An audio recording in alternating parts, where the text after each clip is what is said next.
Et si je vous disais que l'ingrédient le plus populaire pour la pêche d'hiver, celui que tout le monde vous conseille d'ajouter, est en réalité ce qui ruine la plupart de vos sorties? Bonjour à tous et bienvenue. Aujourd'hui, on s'attaque à un sujet presque tabou, les vers de vase. Plus précisément, on va voir pourquoi en mettre vivant dans votre amorce en hiver pourrait être la pire erreur que vous puissiez faire. Je sais, ça va à l'encontre de tout ce que vous avez peut-être appris. Mais restez avec moi, car ce que je vais vous révéler va probablement changer complètement votre vision de l'amorçage par temps froid. Vous allez enfin comprendre pourquoi, parfois, malgré tous vos efforts, ça ne mord pas. D'ailleurs, avant de commencer, dites-moi en commentaire, vous êtes plutôt du genre à mettre beaucoup de verres de vase ou pas du tout? Soyez honnête, ça m'intéresse. Depuis des générations, on nous le répète comme un mantra. Pour réussir sa pêche en hiver, il faut des èches animales, des protéines. Et le roi de ces èches, c'est le ver de vase. Pour beaucoup d'entre nous, c'est un réflexe quasi pavlovien. On prépare son seau, on verse son amorce, on mouille, et juste avant de faire les boules, on ouvre la fameuse petite boîte en plastique pour y ajouter généreusement ces petites larves rouges. L'idée derrière ce geste est simple et semble logique. L'odeur puissante et les mouvements frénétiques des vers de vase vont attirer les poissons, même les plus apathiques, sur notre cou. On a tous vu des reportages sur les pêcheurs de compétition qui en déversent des litres. Alors, on se dit que si les champions le font, c'est que c'est la bonne méthode. Mais voilà, la réalité de la pêche de loisirs, sur un canal public ou un étang fédéral, est souvent bien différente de celle d'un carpodrome surempoissonné. Et cette habitude, que l'on pense être notre meilleur atout, est peut-être la cause de nos plus belles déceptions. Commençons par le premier point, le plus fondamental, la satiété du poisson. En hiver, l'eau est froide, parfois proche de 0 degré. Le métabolisme des poissons à sang froid, comme le gardon ou la brème, ralentit de manière drastique. Leur digestion devient extrêmement lente et leurs besoins énergétiques sont minimes. Ils se contentent de très peu pour survivre. Maintenant, visualisez la scène. Vous lancez une boule d'amorce qui contient, disons, une centaine de vers de vase bien vivants. Pour un gardon dont l'estomac est de la taille d'un petit pois, ce n'est pas un simple apéritif, c'est un festin gargantuesque. Il va arriver sur le coup, attiré par le nuage de l'amorce, trouver ses proies faciles et en consommer quelques-unes. En quelques minutes, il est complètement rassasié. Il n'a absolument plus aucune raison de chercher la petite larve esseulée que vous présentez sur votre hameçon. Vous venez de nourrir le poisson, vous n'avez pas créé les conditions pour le pêcher. C'est la première erreur capitale. On pense attirer, mais en réalité, on gave. Passons au deuxième problème, qui est purement mécanique. Que fait un ver de vase vivant lorsqu'il se sent en danger ou simplement lorsqu'il atteint le fond? Il cherche à s'enfouir. C'est son instinct de survie. Dès que votre boule d'amorce se délite sur le fond, les centaines de vers que vous y avez incorporés ne vont pas gentiment attendre que le poisson arrive. Non, ils vont immédiatement commencer à creuser et à s'enfoncer dans la vase, le sable ou le limon. En l'espace de quelques minutes, la quasi-totalité de vos appâts vivants aura disparu de la surface du fond. Le poisson, attiré par votre amorce, va bien arriver sur la zone. Il va sentir l'odeur, il va peut-être voir quelques particules d'amorce, mais la nourriture, la vraie, celle qui l'intéresse, sera déjà inaccessible, cachée 1 ou 2 centimètres sous la surface du sédiment. Vous créez une frustration énorme pour le poisson et pour vous-même, car vous pensez pêcher sur un tapis d'èche alors qu'en réalité, votre cou est presque vide. Maintenant, parlons de concurrence. C'est un concept simple mais souvent oublié. Imaginez que vous participez à une loterie. Si vous avez un ticket et qu'il y a 100 tickets en jeu, vos chances de gagner sont de 1%. C'est exactement ce que vous faites en ajoutant des vers de vase vivants à votre amorce. Votre écheux sur l'hameçon est votre unique ticket gagnant. Les 200, 300, voire plus, vers de vase qui gigotent librement sur le fond sont tous les autres tickets. Quand un poisson arrive sur le coup, il est confronté à un choix. Il voit des centaines de proies faciles, sans aucune méfiance, qui bougent naturellement. Et au milieu de tout ça, il y a votre èche, attachée à un fil, avec un hameçon, qui a peut-être un comportement légèrement différent. Pourquoi, statistiquement, choisirait-il la vôtre? Vous diminuez vous-même drastiquement les probabilités d'une touche en offrant au poisson un buffet gratuit, juste à côté de votre offre payante, si l'on peut dire. Alors, quelle est la bonne approche? Faut-il bannir totalement le verre de vase de l'amorce? Non, pas tout à fait. La nuance est subtile mais essentielle. Ce qu'il faut, c'est l'odeur et le signal attractif du verre de vase, mais pas le verre de vase lui-même en tant qu'aliment.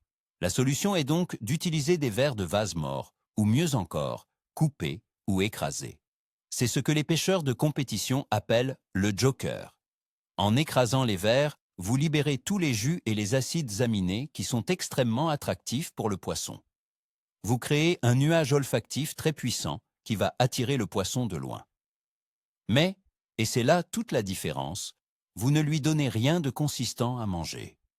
Le poisson est attiré, il cherche la source de cette odeur alléchante, et la seule chose concrète qu'il va trouver à se mettre sous la dent, c'est votre èche sur l'hameçon. Vous gardez tous les avantages de l'attraction sans aucun des inconvénients de la satiété ou de la concurrence. Cette stratégie change complètement la fonction de l'amorce. En été, une amorce riche peut servir à garder un banc de poissons en activité sur le coup pendant longtemps. En hiver, son rôle est totalement différent. L'amorce hivernale ne doit pas être un garde-manger.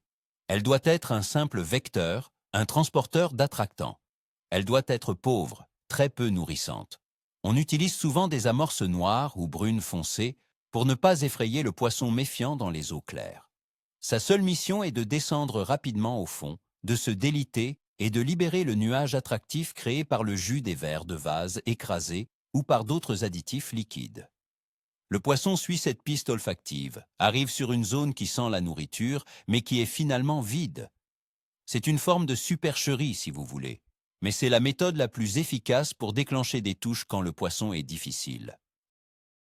Il y a une exception. Un cas où l'amorçage massif avec des èches vivantes peut fonctionner.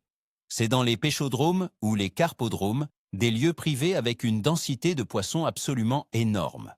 Dans ces conditions, une compétition alimentaire féroce s'installe entre les poissons. Ils n'ont pas le temps de réfléchir. S'ils ne mangent pas tout de suite ce qui tombe, leur voisin le fera. Dans ce contexte très particulier, un amorçage riche peut maintenir l'agressivité du banc. Mais combien d'entre nous pêchent dans ces conditions? La grande majorité des pêcheurs pratiquent sur des canaux, des rivières lentes ou des étangs fédéraux, où la densité de poissons est bien plus faible. Appliquer une stratégie de compétition à un lieu où il n'y a pas de compétition est une erreur tactique fondamentale. C'est comme crier dans une bibliothèque, c'est totalement inadapté à l'environnement. Le problème est aussi psychologique. Quand les touches se font attendre, le doute s'installe, et notre premier réflexe, c'est de penser qu'on n'a pas mis assez. On se dit, si ça ne mord pas, c'est que les poissons ne sont pas sur le coup. Il faut que je rappelle plus fort. Et rappeler plus fort, dans l'esprit de beaucoup, signifie envoyer une nouvelle boule d'amorce, encore plus riche en verre de vase. C'est un cercle vicieux. En faisant cela, on ne fait qu'aggraver le problème. On sature encore plus le coup. On enterre encore plus de verre dans la vase. La pêche d'hiver est une pêche de finesse et de patience. Il faut faire confiance à son approche initiale. Il vaut mieux commencer avec très peu et ajuster au fur et à mesure en fonction des réponses du poisson. Le plus est souvent l'ennemi du bien en hiver. L'alternative efficace repose sur un principe, la précision. Au lieu de lancer des boules d'amorce à la main, ce qui crée une zone d'amorçage assez large, privilégiez la coupelle de Sion. La coupelle permet de déposer une toute petite quantité d'amorce et d'èche de manière extrêmement précise, juste au-dessus de votre flotteur. Vous pouvez ainsi créer un point d'attraction très concentré. L'idée n'est pas de faire un tapis d'amorce au départ, mais de déposer une microdose, par exemple une noix d'amorce pauvre avec seulement quelques pinkies ou 1 ou 2 verres de vase mort pour démarrer. Puis, après chaque prise, ou toutes les 15 ou 20 minutes s'il n'y a pas de touche, vous redéposez exactement la même petite quantité au même endroit. C'est un agrénage chirurgical, pas un bombardement. Parlons un peu du comportement du poisson en détail. En hiver, le poisson se déplace très peu. Il se regroupe souvent dans des zones précises, plus profondes, à l'abri des courants ou là où la température est légèrement plus stable. Il ne va pas parcourir de longues distances pour se nourrir. C'est pourquoi un amorçage de départ massif et étalé est contre-productif. Vous dispersez votre attractant sur une large zone. Le poisson peut venir, picorer à un endroit puis à un autre, sans jamais trouver votre ligne. L'amorçage à la coupelle, au contraire, concentre tout sur un point de la taille d'une assiette. Quand le poisson arrive, Il est obligé de chercher dans cette zone très restreinte, ce qui augmente de façon exponentielle les chances qu'il tombe sur votre èche. La précision est plus importante que la quantité. Un autre aspect à considérer est la clarté de l'eau. En hiver, l'activité biologique diminue, le plancton se raréfie et l'eau devient souvent beaucoup plus claire qu'en été. Les poissons sont donc beaucoup plus méfiants. Une grosse boule d'amorce de couleur claire qui tombe bruyamment dans l'eau peut avoir l'effet inverse de celui escompté. Elle peut faire fuir les quelques poissons présents sur le coup. Une amorce foncée, presque noire, se fondra beaucoup mieux avec la couleur du fond et sera plus discrète. De même, un agrénage à la coupelle, qui fait beaucoup moins de bruit, est préférable. Il faut penser comme un chasseur à l'approche, pas comme un artilleur. Chaque détail compte, et la discrétion est l'une des clés de la réussite. Revenons à l'idée du joker ou des vers écrasés. Comment faire concrètement? C'est très simple. Prenez votre portion de verre de vase. Gardez-en une petite partie pour léchage à l'hameçon. Prenez le reste et mettez-le dans un petit récipient. Avec une paire de ciseaux fins, coupez-les en petits morceaux. Ou alors, écrasez-les doucement avec le fond d'un pot. Vous obtiendrez une sorte de bouillie très odorante. C'est cet or rouge que vous allez mélanger à votre amorce, juste avant de faire vos boulettes. Une petite quantité suffit. L'odeur se diffusera de manière beaucoup plus efficace qu'avec des vers entiers, et vous n'aurez que des particules, pas des proies vivantes. C'est la meilleure façon d'intégrer le pouvoir attractif du verre de vase sans ses inconvénients. Pensez aussi à la composition de votre amorce elle-même. Les amorces hivernales du commerce sont conçues pour être peu nourrissantes. Elles contiennent souvent des ingrédients comme de la terre de somme ou de la tourbe, qui servent à alourdir le mélange et à créer un nuage sans apporter de valeur nutritive. Si vous composez votre propre amorce, allez-y doucement sur les farines riches comme le chènevis grillé ou la chapelure rousse. Privilégiez la chapelure blonde simple, le tourteau de maïs très fin, et ajoutez de la terre pour la densifier. Le but est que la boule se délite vite au fond pour libérer les attractants, mais qu'elle ne laisse derrière elle quasiment rien à manger. C'est un simple véhicule, je le répète. Cette approche minimaliste a un autre avantage. Elle vous permet de mieux lire votre coup. Si vous commencez avec un amorçage massif, vous ne savez jamais vraiment ce qui se passe au fond. Est-ce qu'il n'y a pas de poissons? Ou est-ce que les poissons sont là mais gavés par votre amorce? En commençant avec une approche très légère, chaque touche est une information précieuse. Si vous avez une touche rapidement, c'est que les poissons étaient déjà là. Si les touches s'espacent, un petit rappel à la coupelle peut les réactiver. Vous êtes dans un dialogue constant avec le poisson, vous réagissez à son comportement. Avec un amorçage lourd, vous imposez votre stratégie sans écouter, et en hiver, c'est une méthode qui mène souvent à l'échec. Une petite anecdote pour illustrer. J'étais au bord d'un canal un jour d'hiver glacial. À côté de moi, un pêcheur plus âgé, très sympathique, a commencé par amorcer lourdement avec au moins un quart de litre de verre de vase dans ses boules. Moi, j'ai opté pour une approche discrète, avec juste une petite coupelle d'amorce noire contenant du jus de verre de vase. Pendant la première heure, il n'a pas eu une touche. Il pestait, en disant que le poisson n'était pas là. Moi, j'ai réussi à faire quelques gardons très difficiles. Voyant cela, il a compris. Il a arrêté d'amorcer.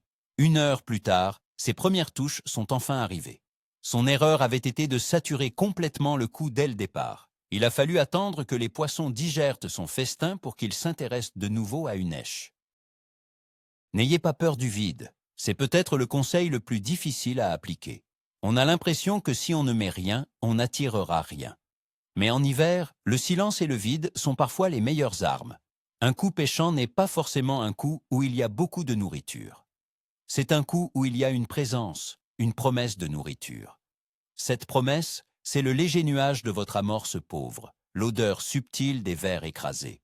C'est ce qui va piquer la curiosité du poisson sans l'alerter et sans le nourrir. Il faut apprendre à pêcher avec presque rien. C'est une pêche qui demande de la confiance en sa technique et en sa ligne, plutôt qu'en la quantité d'appât qu'on déverse.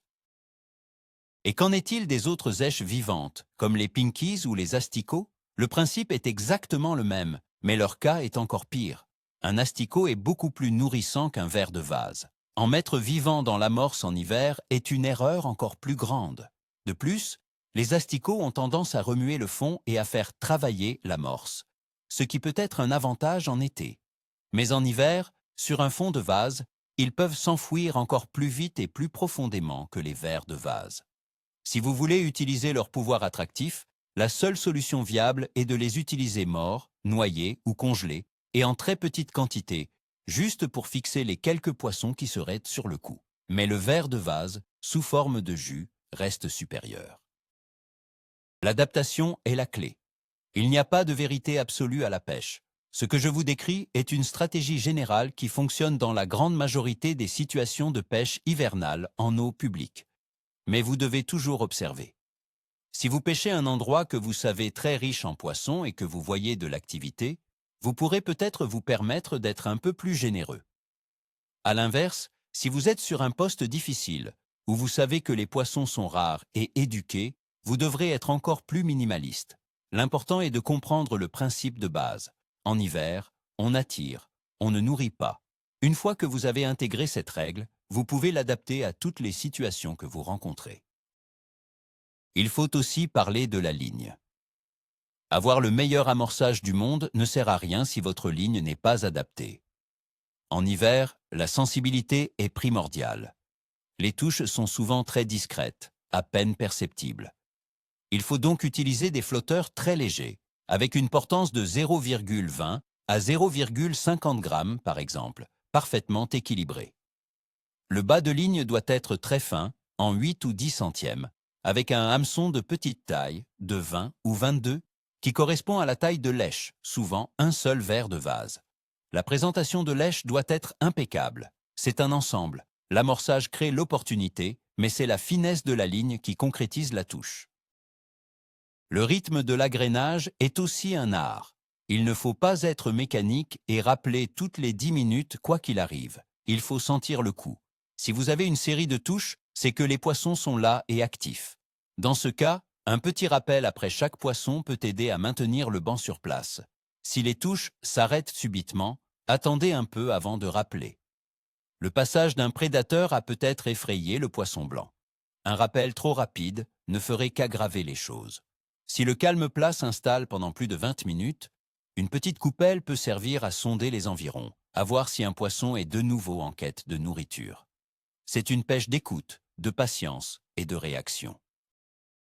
En conclusion de cette partie, l'idée n'est pas de jeter vos verres de vase à la poubelle. Il reste la meilleure rêche à l'hameçon pour l'hiver, sans aucun doute. Le changement se situe dans leur utilisation au sein de l'amorce.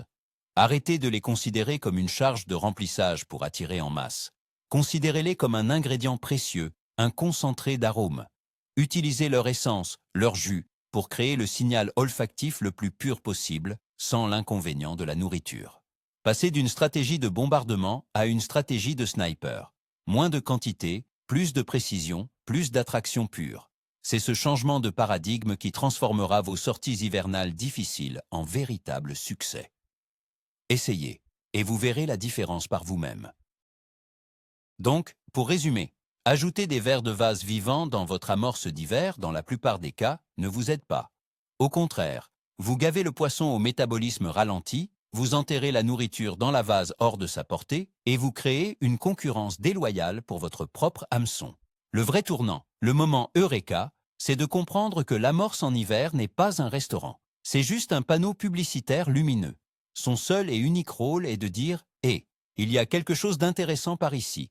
Mais la seule nourriture réellement disponible et facile d'accès doit être celle que vous présentez sur votre hameçon. C'est un changement total de philosophie.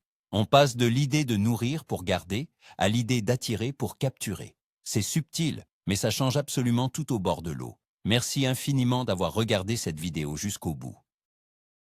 J'espère sincèrement que cette analyse un peu à contre-courant vous a ouvert les yeux.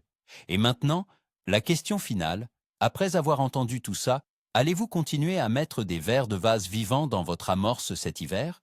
Ou allez-vous tenter cette nouvelle approche minimaliste? Je veux tout savoir dans les commentaires. C'est en débattant et en partageant nos expériences qu'on progresse tous ensemble. N'oubliez pas de laisser un pouce bleu si la vidéo vous a été utile et de vous abonner pour ne pas rater les prochaines astuces. À très bientôt au bord de l'eau.